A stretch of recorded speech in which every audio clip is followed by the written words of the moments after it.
out of it this time. You know what? I'm going to agree with you, Spawn. I'm going to pick LGD. And I agree that I think yesterday was a big underperformance. I also think that KT looked far more solid than I expected them to. I don't think these two performances that we've seen, or one performance rather, from each team, are going to be indicative of their run through this group. So I think LGD is going to take it here, especially because they have blue side. They can get that jungler for TBQ, and then they can eliminate some of the weaknesses we saw against Origin. Oh, man. You're a KT fan, Monty. I am a KT fan. So, yeah, I think you win in this prediction because you're either right or you're happy. Yes. So no matter what happens. I've hedged my bets. But I am going to disagree with you guys here. I'm going to pull for KT on this one. I think Someday is the best top laner at this tournament in competition with Marin, and I think that he's going to have a good time. I think Peekaboo's going to run around the map, and I feel like TBQ was exposed, and I want to see that happen again here in Champion Select. I feel like KT have the edge if the pick and ban goes slightly their favor. Well, there's more than enough for us to keep our eyes on in this game. It's time to see if LGD can shake off yesterday's loss, so let's step inside Ladakh Pullman for picks and bans. Thank you very much, guys. We're going to get ourselves jumping right into Champion Select. But first, real quick, the starting lineups on your screen. Let's start with the blue side. LGD Gaming, the #1 seed out of the Chinese LPL. Acorn up in the top lane. TBQ in the jungle, hoping to shake off yesterday's game. Godby, still an amazing man in the mid lane. Imp, the big AD carry for this roster. And BYL, the man so many want to play with on support. And on the red side, it's KT Rolster. Up in the top lane is going to be the MVP someday. Jungle will be Score. Mid lane, Nagne. He had some troubles, so if he bounces back. AD carry is going to be Arrow, and supporting him will be Peekaboo. Now coming into this pick and ban phase here, we just heard the analysts talk about how can TBQ get a better jungle pick for himself on the Vibe. We know something he's played before, but he really looked off yesterday. The weird thing for me was LGD banned Gangplank on blue side. That allowed Origin to ban both Lee Sin and Rek'Sai and remove them from him. If you just leave that Gangplank away, you force the other team to ban the KT. In this case, they will ban Mordekaiser, ban Gangplank. You will get at least one of the top 3 junglers in Lee Sin, Rek'Sai, and Elise for TBQ. As they mentioned on the analyst desk, I think the blue side for them is going to be really important.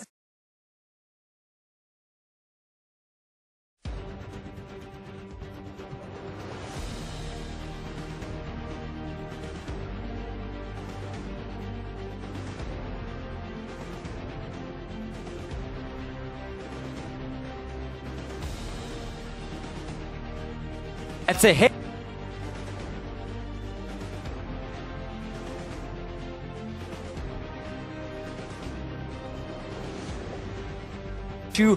It was too one-dimensional. I think still Lulu mid with a carry top laner is a very strong composition. I think that was the mistake maybe from LGD. Malphite had too low damage, and then of course Vi, who fell so far behind. You know what? I think we might. I don't want to jinx it, but we might see all 3 open right now. With you know, every single 100% pick ban champion. There's the first one getting dropped off, but there's still the Elise, the Lulu, the Mordekaiser, the Darius. So I'd ban Mordekaiser here and say, LGD, do you want to play Lulu again? Here's your chance. But if you do that, we take the Elise pick. Lee Sin has been banned away from TBQ, so we want to try once again get a strong jungle matchup. I think Rek'Sai though is a fine enough pick and trade that away for Elise. But we just need to see more from LGD with this Lulu pick. Yeah, it's not. Yeah, the thing is, it's not really about you know, getting the stronger jungle pick. It's about denying from TBQ so that you can force him. They're doing it. They're basically saying, do you want Elise or do you want one of the top tier picks? Lulu Mordekaiser that can go on the other side. Lulu and Elise are the top. And then go Darius. So not yet. Well, those are the 4. LGD can turn the tables because KT can only take 2 of those themselves, so then they at least get it. Exactly, they at least get it back. Again, you would then figure that KT would want Mordekaiser and Elise for that absolutely insane early game power, and say, you know what, LGD, you're gonna get the Lulu. Darius late game, his damage is okay, but he's not a massive threat up there. It will still be about Imp's DPS. Yeah, I'm definitely not a fan of early picking the Darius because you can run the Gnar into it. You can even run the Fiora into it as and the change. Yeah, I think it's definitely the least valuable of the 4. Yeah, they had to change it here. They don't want to give away the Elise. They want it for TBQ. He had problems yesterday. We know it's a big deal for KT Rolster with the Score and Peekaboo together. The early power they put up, we heard all the talks about how strong the early game can be. The real question is, though, do they pick Mordekaiser if they rely so much on Peekaboo's roaming? Mordekaiser needs a support with him. He's not really someone that you can leave like that. we always mention the supports and how good the supports are that are able to get off good roaming, but also the AD carries surviving while their supports roam also deserve a point there. So, and it's worth noting that KT don't even seem to care about these pick and ban trends, these 100% champions, because there's still a couple left open. They're leaving the Darius on the table. They're leaving the Mordekaiser on the table. They don't care. So here's what KT is doing. Kiting is so effective versus Mordekaiser, because if he can never get to one-shot that target with his ulti, get the ghost in a team fight, if he can never really stick to a target because he's a slow melee champion, he never gets to do too much in team fights. So what they're doing is saying, you know what? For LGD, plus they have the, even though Sivir was nerfed and you need to be near her to get the full activation of the speed buff, a lot of pick here with the double skill shots coming from Thresh and Elise. But it's going to be a weak bottom lane with this Sivir. Can't really punish these Giacomo compositions too much in the laning phase. She gets outskilled already from level 6 and has a hard time trading. But obviously they're looking to try and speed up the game then and not allow KT to sit and scale up towards late game. We've seen so many times in the LCK where KT Rolster get control in the early game in terms of vision, and then they just played a very slow game, you know, allow your carries to scale up and just make sure the other team can never make an aggressive play against you where you don't see what's going on and you can always counter gank it.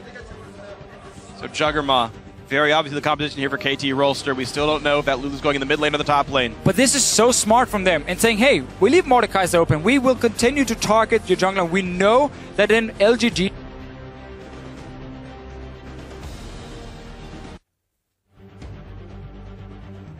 Ladies and gentlemen, we seem to be having some technical difficulties, so the analyst desk is going to jump in here for Champions Select and possibly the game. We'll see. The time is now, gentlemen. Well, so we've seen a lot of this play out. Let's try and play catch-up here. Thoughts so far as we've seen the Mordekaiser fall all the way through Champions Select? Yeah, I don't think it's going to get picked up here. And they also picked a Varus here for the mid lane for Godvi, just to have a poke champion as well. Against the Braum, though, it is a little risky. First pentakill of the season, LPL, Godvi, Varus. He's a freak on the champion. Do not underestimate it. Yeah, I think it's definitely still a very good pick for him.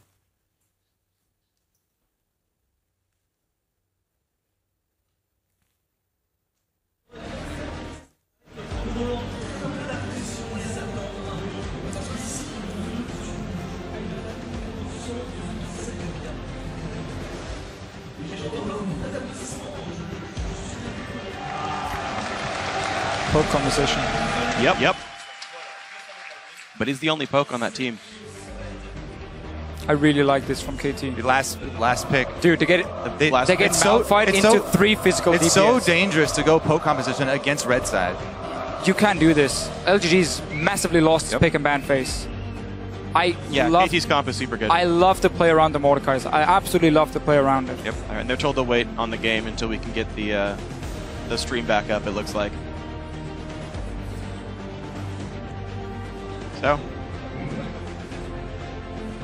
So before the Malphite came in, so was the Varus pick just wrong because it was like going to be a big opening or what? So the Varus pick came in, obviously as the last rotation here for LGD. They took the Varus. They want to make a bit of a poke composition because they see, obviously, they protect the AD carry comp from the side of KT, meaning the Malphite last pick is going to be so key. Yeah, that's the thing. You're trying to do poke against the Juggernaut composition, which could be okay, but it's against red side. And KT, with the last pick, get that hard engage so they can try and get right back to the Varus, and they can break that poke comp. Plus, KT extremely smart with their first 2 picks. Although they didn't ban Mordekaiser, you build your first 2 picks against it, then you effectively deny it through the early round picks. That was such a smart pick and ban phase. Knowing that TPQ had a bad day yesterday. There's been an issue, you know, during the season. He wanted a priority pick for himself, so they went for Elise. Lulu was suddenly open, great against the Mordekaiser itself, so they have now a counter pick in case they want to play Mordekaiser on the side of LGD. And the Braum as well. It works really well in that sense. The team fighting power we're going to see from KT is going to be absolutely insane. What was strange to me as well, when you look at LGD's pickups there, as soon as you saw Braum Lulu picked up, I was like, oh, they're going for Juggernaut. This is the most obvious tell in the world that Arrow's going to be picking up Kog'Maw. They've got already 2 defensive champions. You saw the hover on Gragas as well, which even further betrayed that they were looking at that champion. And then they decided, wait, we can hold on to this one. And then LGD, they don't get any more hard. Like, they picked up Sivir, which is a bad lane matchup, but then don't even pick up more hard engage to go alongside it. They didn't find any more ways to dive into this one. And then say, you know what, never mind. Yeah. Let's go poke after all. Let's go pick up a Varus in the mid lane with no other pokers on the team. And I'm just very confused with the LGD lineup here. I mean, starting this game for LGD, there's a timer going. Basically, you cannot go late game. Your Varus is going to fall off completely. Your Sivir has no chance versus the scaling of a Juggernaut composition. And you have this Malphite who's going to be stacking armor because you have Hecarim top against him in the 1v1 lane. So you basically have a setup here for LGD where they have to massively win the early game, but the only main engage is the Hecarim flying in with home guard to start the fight, and then Varus maybe with his ulti trying to lock someone down. And there's so much protection on the side of KT, and good lane matchups as well. There's a lot of protection, but their late game damage will be lacking. If LGD can start to snowball, they've got a Malphite in the top lane, they've got a Gragas in the jungle, they've got the Lulu for the mid lane. So it's going to be all around Kog'Maw. Obviously, it's going to be all around Kog'Maw, but there is a Hecarim on LGD's side. Yeah, so real quick, guys, for you guys on stream, we had a power outage in our production truck here, so we stream it down for a second. You guys missed some of the picks and bans. The game itself was unaffected. The picks and bans played out completely normal. We then stopped the game, and we're going to be starting it in a little bit here. So to recap the lineups real quick, because some of the pick and ban was missed, LGD have their first pick, Elise, and they grabbed Sivir. Basically, they've got Hecarim top lane, Elise in the jungle. Mid lane, Varus was picked up late in the draft. Sivir there for the AD carry, and the support was it Thresh? I forgot. Thresh Thresh was the support pickup, yeah. So Varus was last pick on the blue side, but very late on in the draft. So KT Rolster, their very first 2 champions, they had picked up Braum, plus that Lulu, and you were talking about setting up for the counter pick to the Mordekaiser. They grabbed the Kog'Maw, so they've got this Juggernaut comp coming through, a Gragas for the defensive jungler pick, but then the very last pick on the red side was Malphite. Once they saw the Varus mid come through, Malphite top lane for someday. The hard engage, to be fair, is here for both sides, the top lane, but getting into the Kog'Maw seems much more difficult. Yeah, and much easier for KT to pull off. The instant effect of a teleport Malphite coming in is definitely going to be a big tool for them to get to that early game, to get to the Trinity Force for Kog'Maw so they can start knocking down turrets. And also LGD's side, Varus mid lane, Sivir AD carry, Hecarim top lane. It's all physical damage coming in. It's heaven for Malphite. You can stack armor and be nearly unkillable. Gragas is going to do the same with the Syndol first, then building tank after. So their front line for KT is going to be massive. Add in a Braum shield to block some of the damage coming from 2 AD carries. It is going to be so difficult for LGD unless they show something in the early game where they managed to get a lead over KT. Red side has been so important on 5-18, and KT really strong draft phase. Love to see the crowd, though. Yeah, yeah. I've for this year, most in particular, been actually more of a, like, I always kind of believe that the sides were closer, but really this year we've shown that red side, I think, almost has an edge over blue here, because even though we heard the analysts that say, oh, you know, blue side, they can get a jungler for TBQ here, but that's so abusable. You get to pick one champion and give away 2. That's exactly what happened here for KT. It was so predictable for KT. Oh, yeah. What was going to happen? So, okay, we mentioned very quickly when Champ Select started how, maybe they have to worry about banning Mordekaiser and Gangplank, so they can only remove one of the junglers, not both Lee Sin and Rek'Sai. I said, you know what, we don't care about Mordekaiser. If we leave as much open as possible, especially the Lulu, so we have to counter pick in case they go for Elise. The zone control from Braum, so much defense there to control the battlefield, make it hard for Mordekaiser to move around. You don't even want to pick it into that. No, and that's why we didn't see him picked. He's been banned in so many games. Last one was the first one he got through. He won the game. He was first pick, and now he's not even being picked because of these comps. Yeah, and this game marks now 2 champions falling off the 100% pick ban list. Darius, unseen in this game, the actual aggressive diving champions of Hecarim and Malphite picked instead of him. And also, as we mentioned, Mordekaiser falling off. Compositional counters exist here. We still, of course, see the Gangplank on the ban list. The Elise picked up and the Lulu picked up early on, but the trend's changing a little bit here. Now, as a quick update for you guys, of course, Champions Select did play out off stream. In real time right now, they're going through the picks and bans one more time, locking in champs. That won't be on screen for you, but the game is about to get underway. And we just get to see the fantastic crowd here in Paris. keeping themselves entertained, making it awesome all the way through. We can see them, and we feel the energy during the games. When big plays happen, they go crazy. The in-house casters, Chips and Noir, also Sean's and No-No, if you guys remember those guys from the competitive scene, bringing you the cast live on the stream here in Paris, France, and it's been wonderful. They are so amazing at keeping this crowd entertained. It's absolutely wonderful. These guys are some of the best commentators I've ever been around. So a little update as well now with the competitions. Nagne on the Lulu is running teleport in the mid lane, but we have the Varus pick for Godfrey just running Ghost and Flash. So we're going to have a global advantage, and just enjoy this.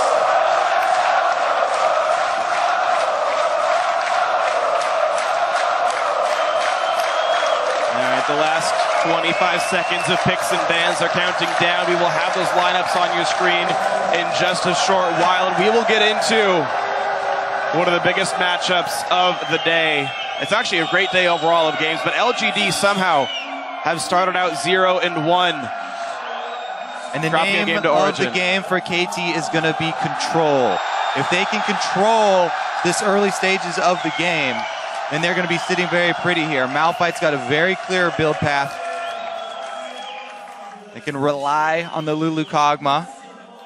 LGD do have some surprise cards they can pull out, though. You know, Elise Thresh pick, never underestimate.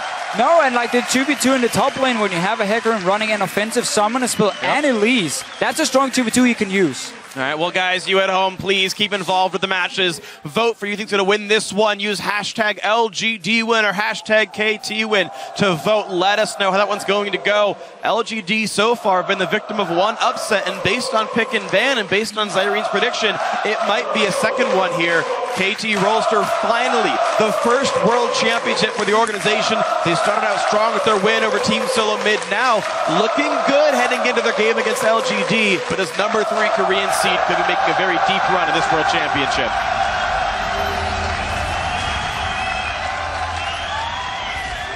So let's take a look here at how LGD can play the early game, because we talk about how there's a timer on this game. They don't want to go full late game against the Juggernaut composition. It's very difficult for Varus and Sivir versus Malphite and Gragas and Braum when it comes to dealing damage in these fights. But we just quickly highlighted Elise and a Hecarim. That's a strong early 2v2. So LGD, to me, would be happy, honestly, taking a standard lane and try and use TPQ and the early game power he has of this Elise pick.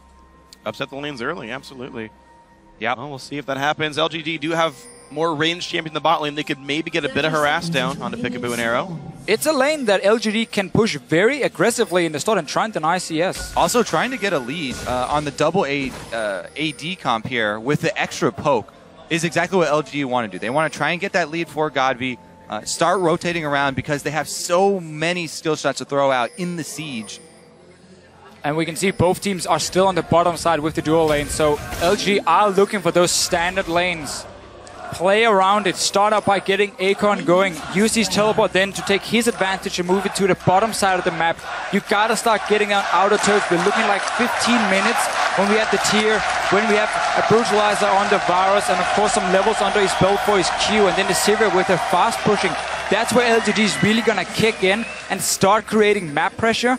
Those 3 outer turrets have to fall in the mid game, otherwise KT can stall it too late. Yeah, basically what LG do, they have Sivir annihilate the creep wave so that it's very clear by the turret for all these skill shots to come through for the Elise and the Thresh to set up poke damage. They're going to match the 2v2 top after they saw what happened on the map, but they're coming in very, very late to very late. No, not even. They're not going to miss anything, so never mind that one.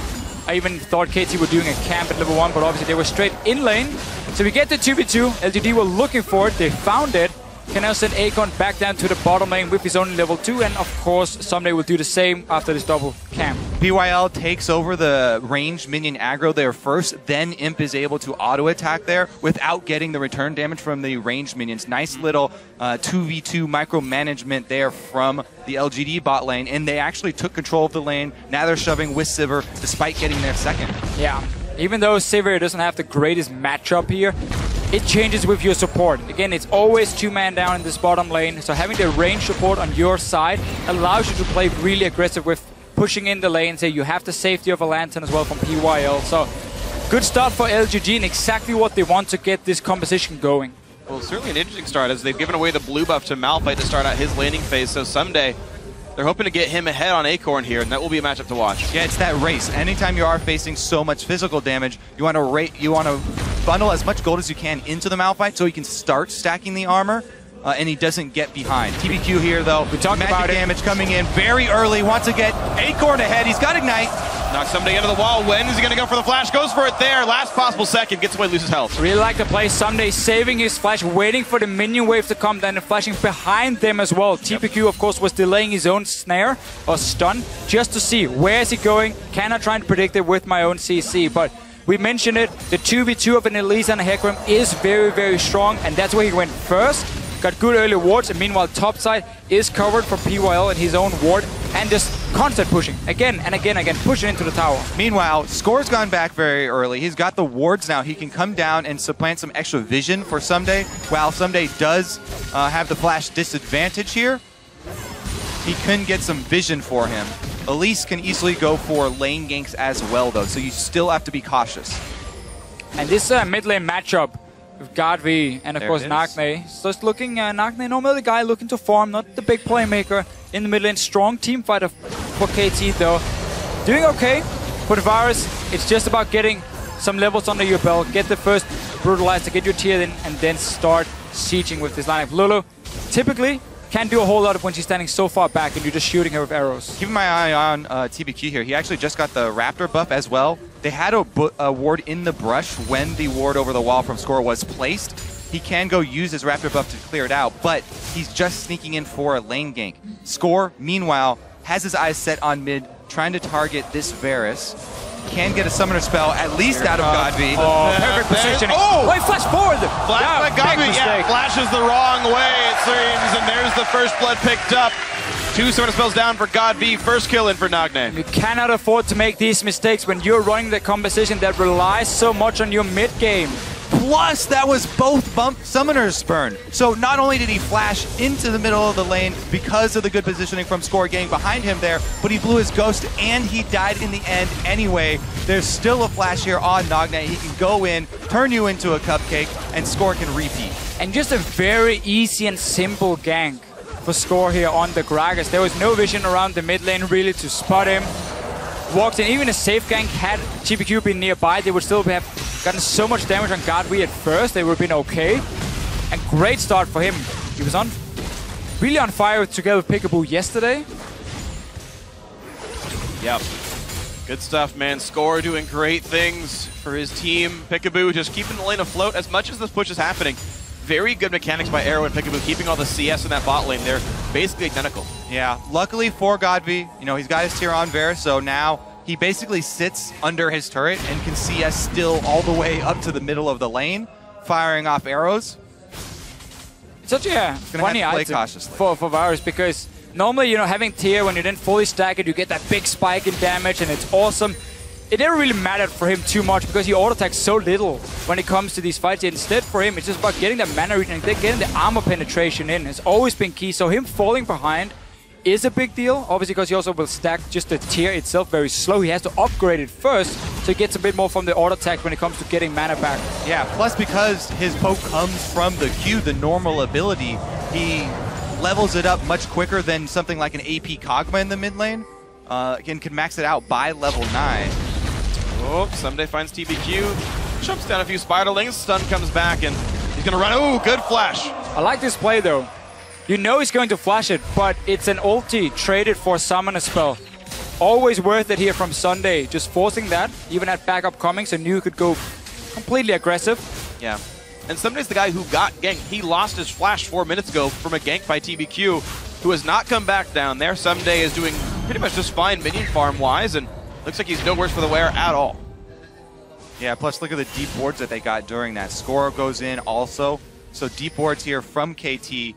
The early Sightstone picked up, whereas Elise, TBQ, went for the Amp Tome, trying to get to his jungle item completion first. Yeah, going for Runeglaive really wanted to show it's about early mid-game for him. He needs the extra damage. Can even go for more magic penetration with his boots if you want to. We have seen it a few times. Obviously makes you very squishy in these fights, but LGD knows that if they start getting to these late game fights anyway, TPQ will not be much of a tank. He has to get rolling early game with the team. So far, Small C is leading the bottom lane. Same for top. We saw before here Acorn was staying in lane and getting some farm, but Arrow is doing his best to keep up. Well, Imp had the luxury of recalling when he wanted to, so the BF Sword Sivir going to do fairly well and has some bonus potions as well. We'll see how good the harass ends up being there. Good spell shields. Yeah, and this is the point you really hate as a Sivir. Once you start hitting level 6, your ulti is not very useful when it comes to trading back and forth, and instead Arrow can just keep firing these long-range ultis in his face, and Sheen as well makes it very good even against a BF Sword target when just comes to the quick trade. Yeah, the W active auto attack in itself is a very big win there for Kog'Maw, but PYL so threatening right now, not allowing them to move up, and Imp retains control of the minion wave. Now the hook on Peekaboo. Problem is Braum is actually very good into Sivir. His shield actually stops her W from bouncing, and it kills the back half of the Q. So Peekaboo, even though all these hooks come in from PYL, and he's landed a ton of them, Imp is not a champion that can actually do a lot of damage back to the Braum. He's playing so aggressively though, Imp continually shoving this wave in, not giving them any time to try and go for trades in the lane, and LGD, they just continue to push up here to retain control. And that's what they can do for now. It's so hard to pull off a gang for TPQ because we have the double side, or we have the side stone early from score to get a lot of vision down.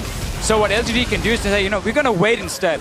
We don't have to win the game now before 10 minutes. We know we have a big spike in the mid lane with the Varus. Sivir, once she starts really being able to fast boost waves with some attack speed under her belt, that's really what they're going to wait for before we see them go super aggressive. For now, just push the lanes, chip down these towers slowly but surely, because then you get them a nice engage. Arrow stood still, just tanked a hook, and now Peekaboo's gonna come back in, but here's the teleport coming in, a flank as well, and there comes Someday, the two-man knock-up, and actually Arrow's still all right on this one. Acorn's TP didn't mean much, his ulti burned for nothing. Luluwalt gonna try to make it happen, the knockback! Score! Oh, man. LGD though, making that aggressive teleport with Acorn is so risky. You're against double TP on the side of KT.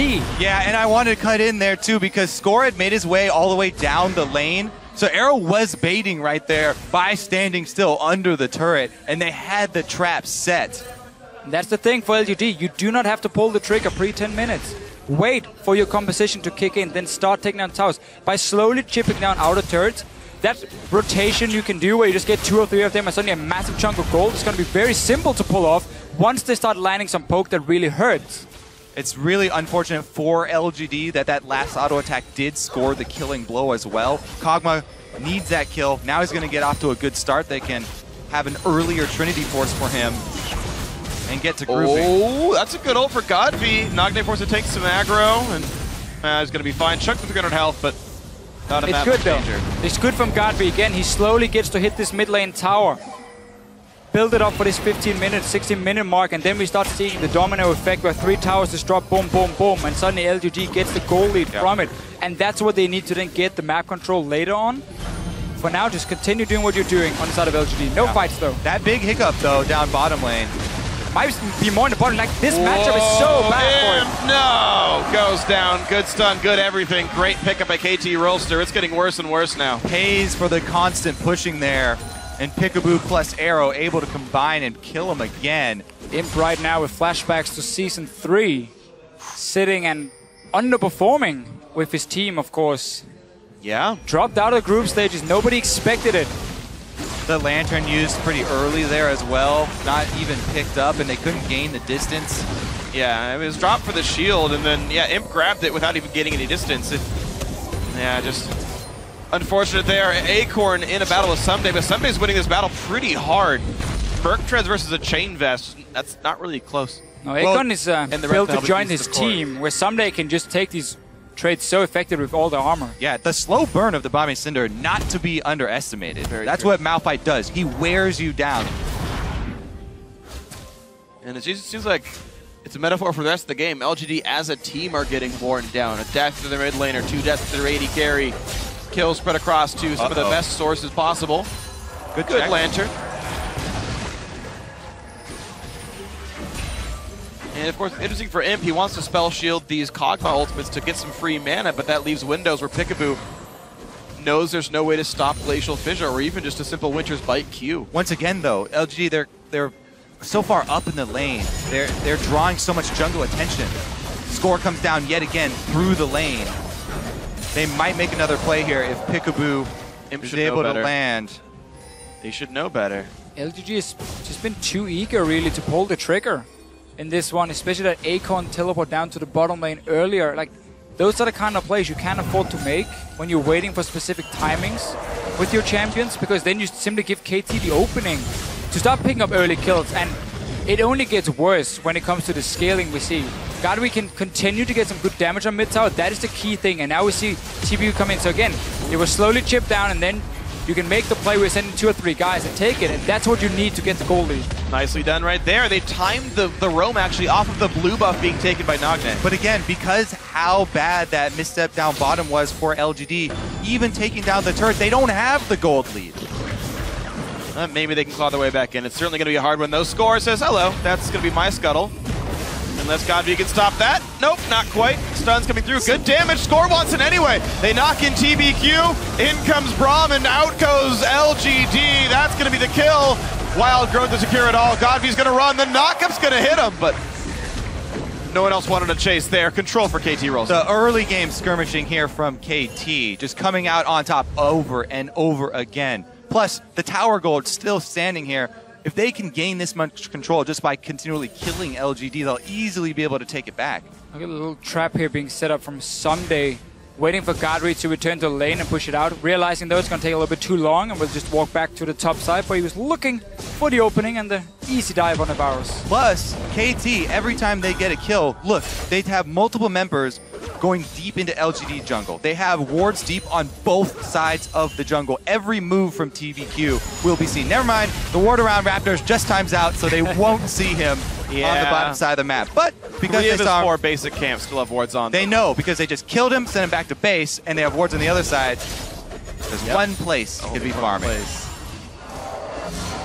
What we're going to see now, though, is that Varus can continue to just instant push the wave. The thing about Lulu, yeah, her wave clear is fine, but when she little lines through the wave, she doesn't one-shot it. Nope. So she needs a bit of extra time to really clear it. Godby has less cooldown for himself, especially once he gets the cooldown reduction boots, and then he can instant push the wave.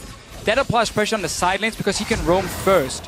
And that means they suddenly can keep pushing on the bottom side and slowly again take down this tower. They need it, and then they have to rotate to the top side and get the last outer turret. Yeah, LGD going to prep a play down on the bottom side. There are plenty of wards for Acorn to teleport in. He would really like to get that level 11 first. And that is a good point. Because because Nagne is sitting with teleport, even if Varus can roam first, Nagne can always join in. So we almost have a situation where LGD needs to find a way to blow one of these teleports before they want to go for any of the aggressive plays. You can see Godry is constantly moving away from his lane. He pushes out and then he leaves because he knows Nagne and Someday can be in the bottom side in no time, and he has to be close by for 5 versus 5. This is what it looks like when a Malphite wins lane, by the way. Yeah. He just slowly 16 wears minutes. you down. He takes the turret, first to level 11. Uh-oh, it might get more dangerous. Imp loses a lot of health here. Be careful. Stun's going to land onto a minion. TBQ cannot hit the right target. PYL going to be the first casualty. And a beautiful explosive cast means Elise will be next on the table. And that's only one of the teleports. They can get a turret after this. They can even get Dragon after that. Wow. KT Arrows taking control. LGG is falling apart completely. Too many mistakes in the early game. Too many poorly picked fights. Easy gank in the middle and Godry coming in. This is going to be a high armor Malphite. He just now lost the passive shield. 3 turret shots in.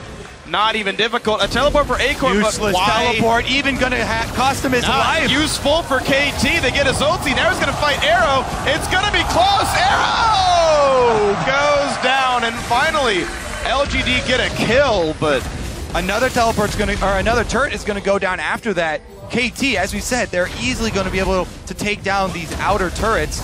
Up, too little life. KT Rolster is manhandling this game. Now maybe not that easy. 3,500 gold lead, 8 kills to 1. It's worth pointing out the farm is still staying equal to maybe even a slight LGD advantage. Like, all of the gold lead is just these kills. And LGD still trying to push in for this dragon as well. And it did, yeah, okay.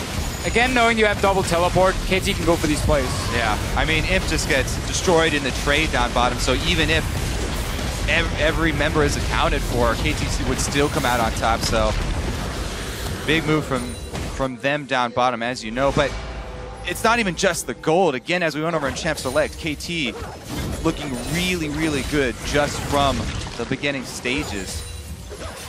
And now they're going to make another play on Imp. There's no turret this time. Some backup though. Yeah. TBQ is on the bottom side as well. He got his Elise first pick. That was the entire bait from KT, saying, we know you want that for your jungler. Ends up giving that Giacomo composition, which would do well against the Mordekaiser. So just overall, super smart pick and ban phase. TBQ has so far collectively 0-9-1 in the World Championship so far. We wondered what it would be like for him, and so far it's been really pretty miserable for the man. Honestly, I thought people were being a little too harsh on him at first, but goodbye. Yeah. Suddenly everyone's in the mid lane. Even some days roaming around. Top lane is alone right now. It's going to be pushed in by Acorns, Hecarim, but KT are just taking everything down now. All three outer turrets are gone. Now Imp gets found as well. Can't dodge much of this one. Does do a nice flash over the wall. That's about as long as he could have gotten it. And right now, we're 19 minutes in. Someday has 256 armor against a physical mid laner. Physical, of course, AD carry. I say, of course, now Mordekaiser could have been the AP1, but and also a physical top laner. This guy is unkillable.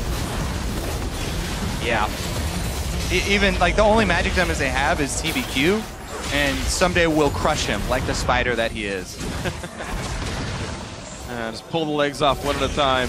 TBQ did at least go Rune Glaive, so, you know, he's got some extra ability power. Yeah. I'm trying to find the one-shot that mouth parts. I mean, glaring, definitely the glaring weakness for LGD here is TBQ, whether it's from the in-game play or trying to compensate for him in Champions. Sure, that's a big deal here. Maybe they're feeling forced to first pick that and not go for the Lulu if they wanted it. But we saw Lulu from them yesterday not doing a whole lot either for LGD as a team. So, like, this game, I agree, TBQ is a weakness. But to me, I'm looking at the entire team here. Yeah. Because the bottom lane fight and so on was not really anything TBQ could change. Like, that was the team taking a bait, basically, TPing in super aggressive, and then realizing, oh, we can double teleport and just get him punished for it. Give up more early kills. Yeah, very true. We just have to look at the entire lineup. And so far, they're not showing up. Now, LGD right now are the biggest disappointment of the tournament. They have the inverse stake. Yeah. LGD is vegetarian. Team all herbivores, and not all as well here for this team. Well, KT, they've got a very clear path here to close this out. Watch as their ward line continues to encroach on LGD territory here. They're working it in. LGD are doing their best to try and defend it, but it's just so difficult. Yeah. Someday, he just won't stop. No. Continuing to wear Acorn down. There's not much Acorn can do except focus on the minion wave. All three lanes just getting pushed in, and it's just a matter of time before KT puts the focus on Baron. Exactly. Plays a few pink wards around and says to LGD, either you come face shakers into a fight you're never going to win, or you just let us take the Baron, and then pushing 1-3-1 becomes so much more effective. Ooh! A couple of flashes traded, but otherwise, all is well. It's just the normal KT style. This looks somewhat similar to how they won up against TSM just a few days ago. It's methodical and smart, and one at a time they knock down objectives. And when KT wins games, there are not many kills. And you can see here, 0.5 kills per minute. Underneath that, actually, definitely low.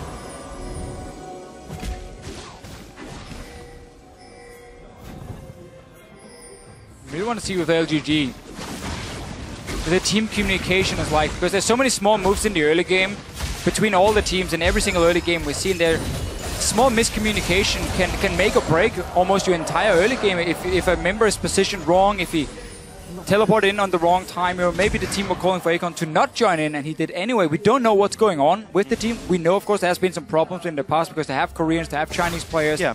And it's something we see more and more from these Chinese teams now, that they have these mixed rosters. It looks like there are some miscommunication happening in the early game. Yeah. Oh, KT Rolster.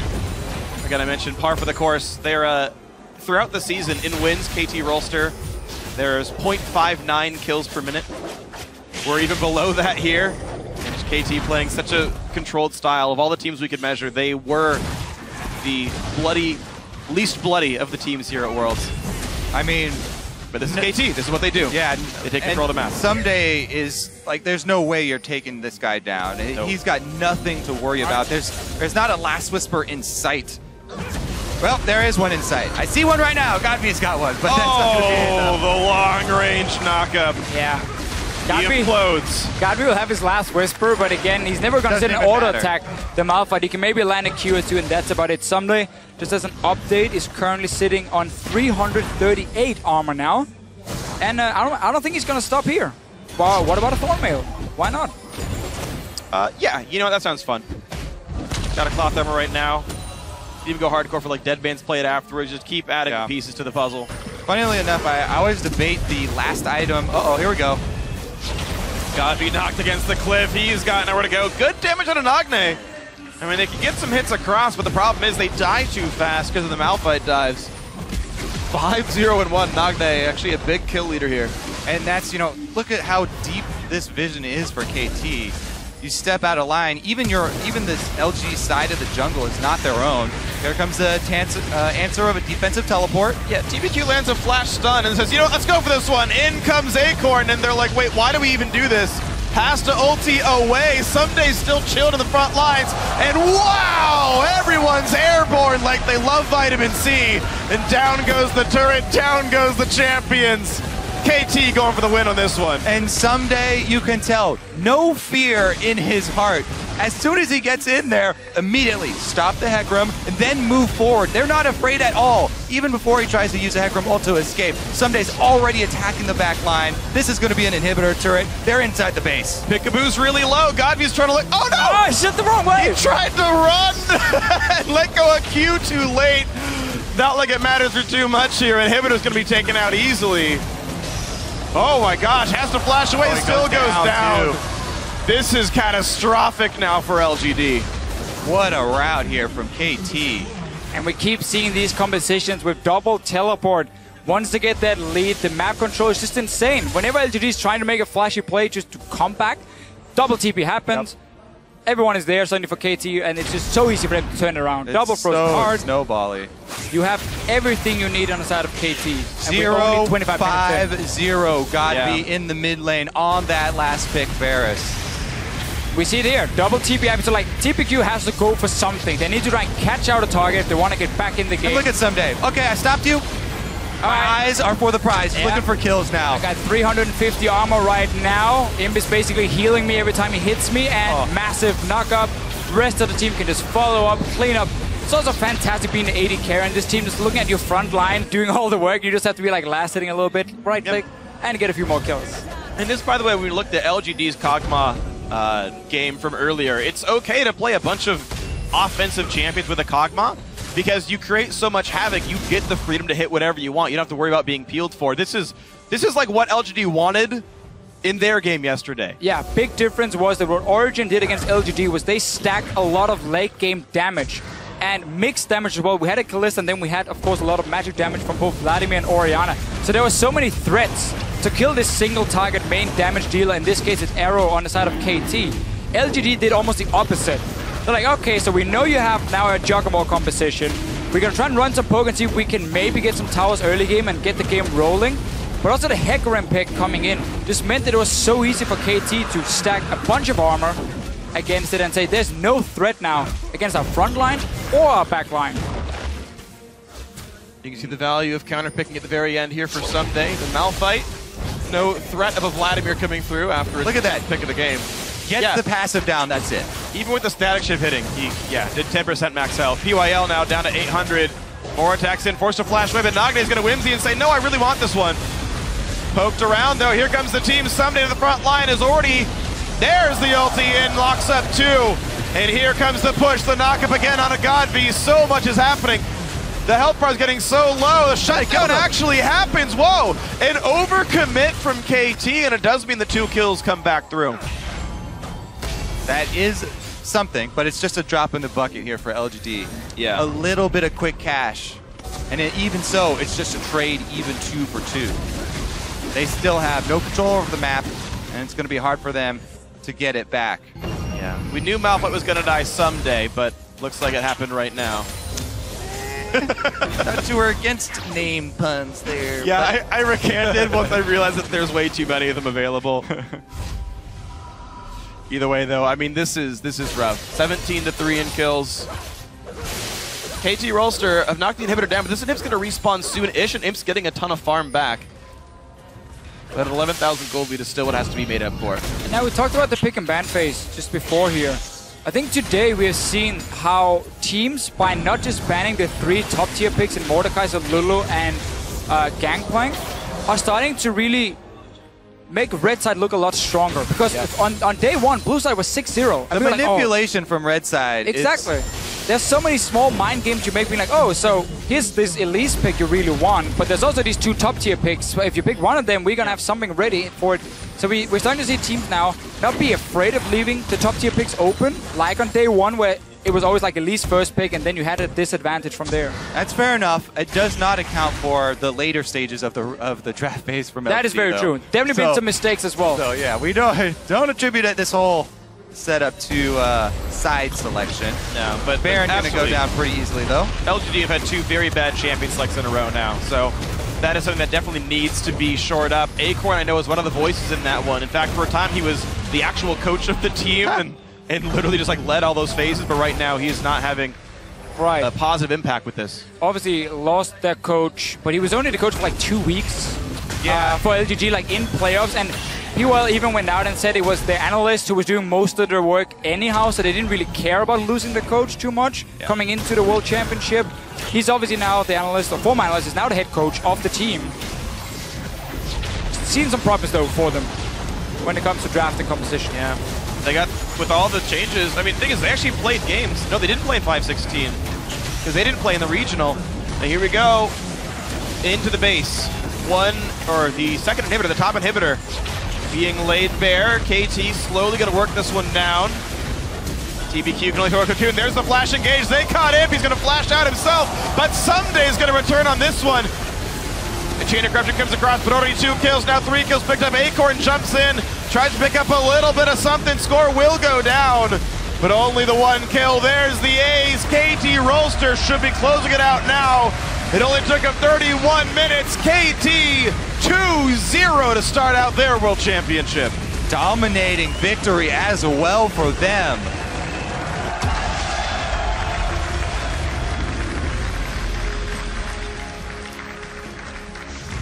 The champ selects, we had a lot of questions.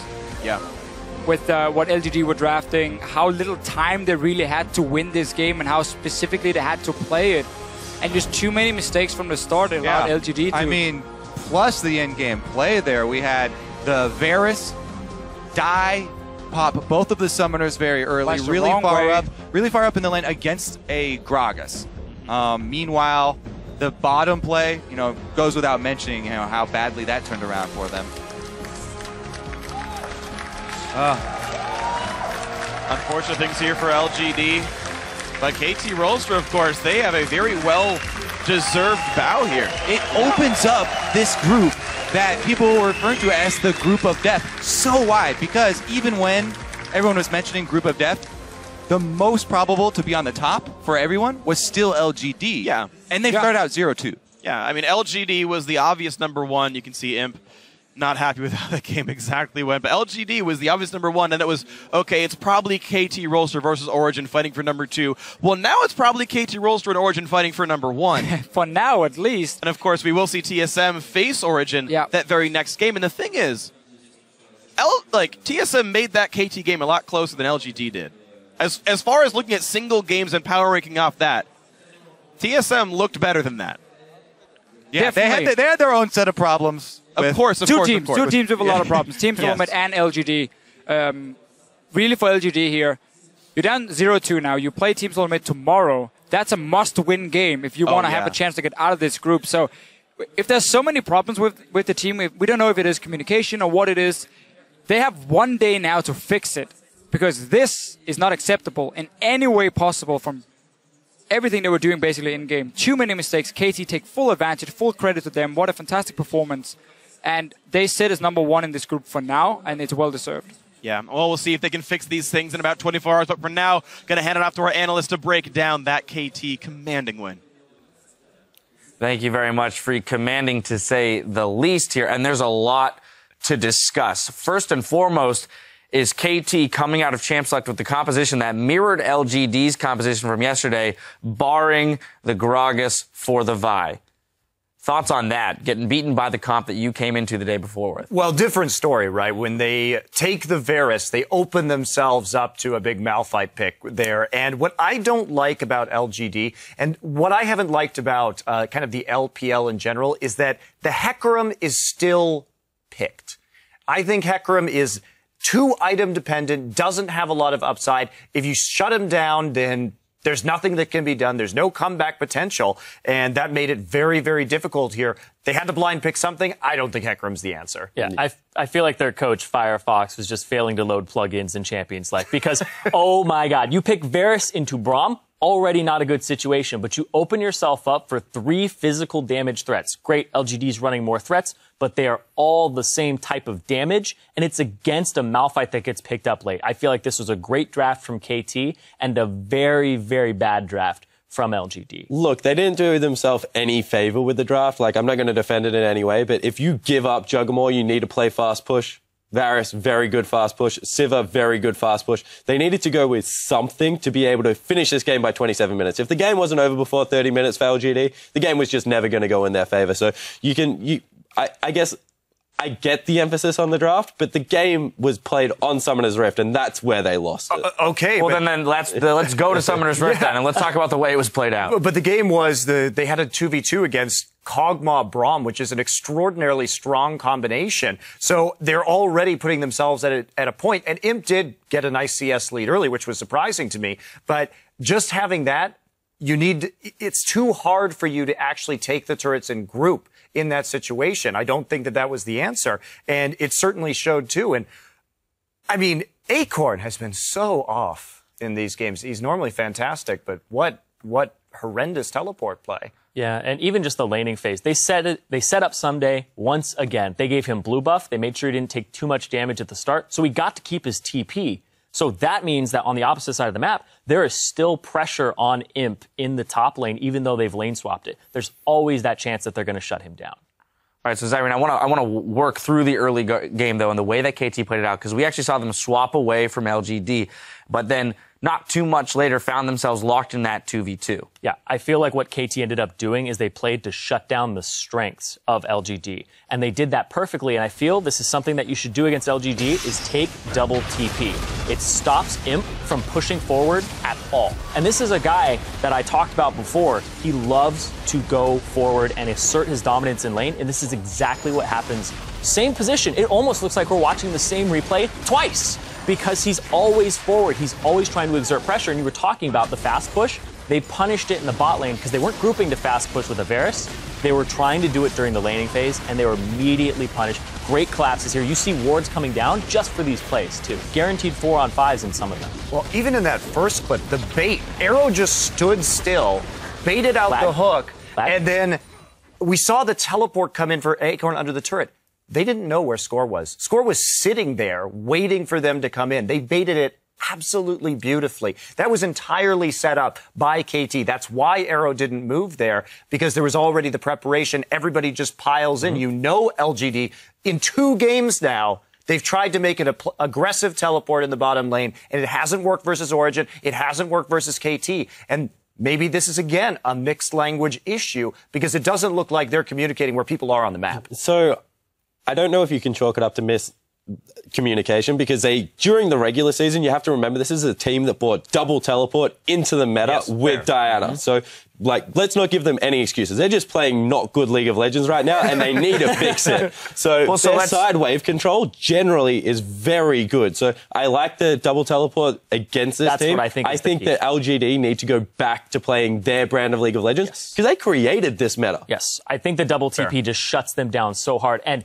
even on the double TP fact in a micro sense, what ended up happening before the TP to the bot was Godv had a skirmish against Nagne, and they were like, okay, we're both half HP, gentleman's agreement, we're both backing. But one of them has TP, so it's guaranteed 4v5 bot lane and the best possible scenario. So they're even prepping that from champion select with the double TP that they want to do this strategy. And KT is just very present here at this tournament, while LGD is kind of floundering. Yeah, and KT has really surprised me because I didn't expect them to come in with this amount of poise, right? They're not taking risks. They're playing mind games in Champ Select. They're playing mind games on the Rift to set up these plays. And against TSM, against LGD, they've done the same thing. They wait very, very patiently, play conservatively, bait out a mistake, and then smash you. And once they get that early lead, they're great at snowballing it. Yeah, absolutely impressive play from KT stepping up here. LGD now dropping 2. This does beg the question,